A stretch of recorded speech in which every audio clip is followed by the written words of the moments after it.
Donald Trump is facing one of the most humiliating stretches of his political career, with a series of losses, public embarrassments, and backlash coming directly from those who once supported him. Figures like Marjorie Taylor Greene, Nancy Mace, and now parts of MAGA-aligned media, including Joe Rogan, have publicly mocked or turned on him. Much of the recent criticism centers around the Epstein files. Newly released photos, videos, financial records, and testimonies reveal disturbing details about Jeffrey Epstein's crimes, including kidnapping and abuse of minors. These revelations undermine Trump's repeated claims that the Epstein files contain nothing.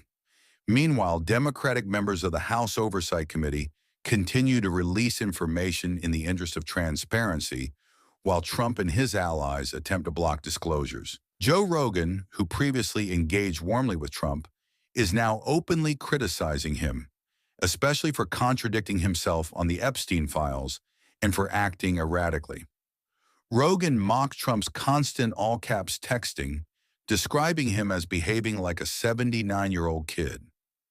Rogan also revealed strange texting habits and inconsistencies in Trump's public statements, further adding to Trump's public embarrassment. These details reinforce a growing mountain of evidence that contradicts Donald Trump's repeated claim that the Epstein files contain nothing.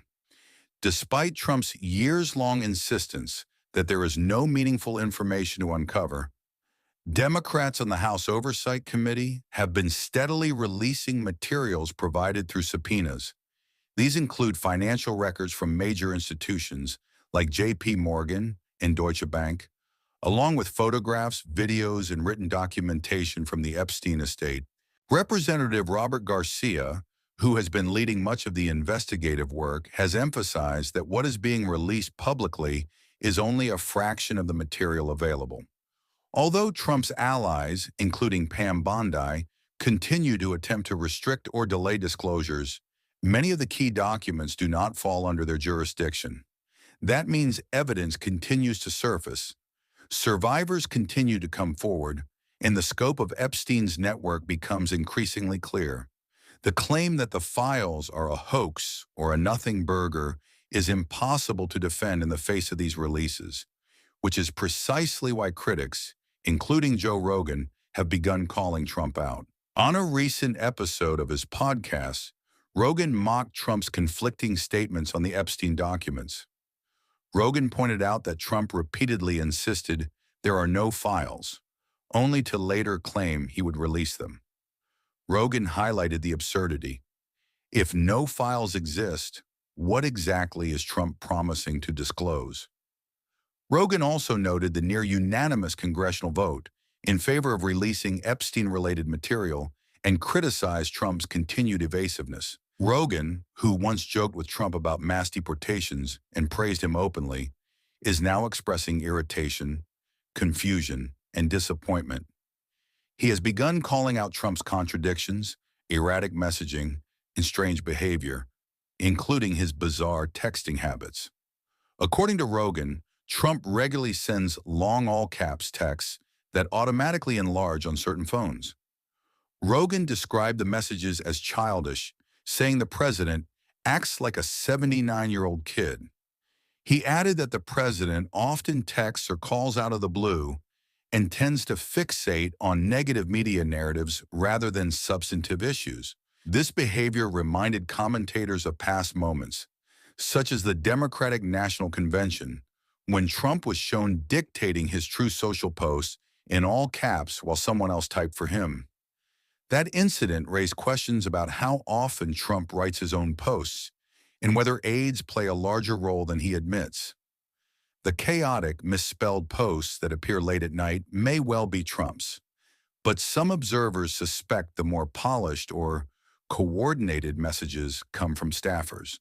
The media, particularly journalists like Jake Tapper, often interpret Trump's compulsive communication as evidence that he works constantly.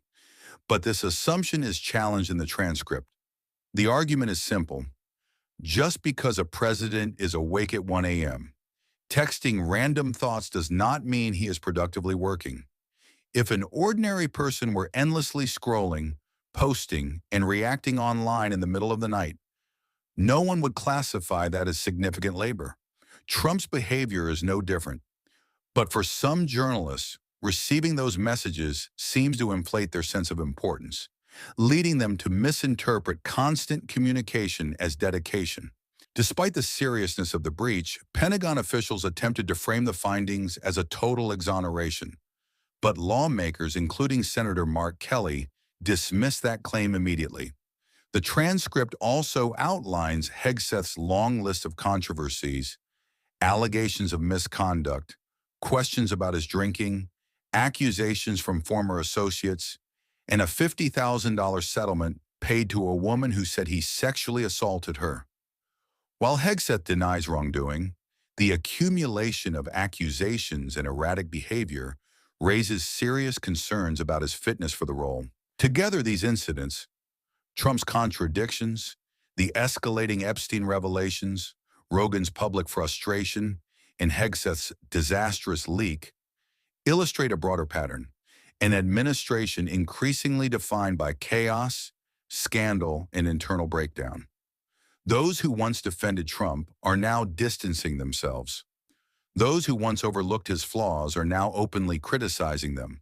And those who once worked closely with him are now becoming liabilities. The segment ends with a message of persistence and solidarity, urging viewers to remain engaged, support the work of transparent journalists, reject attempts to silence the truth, and continue fighting for accountability.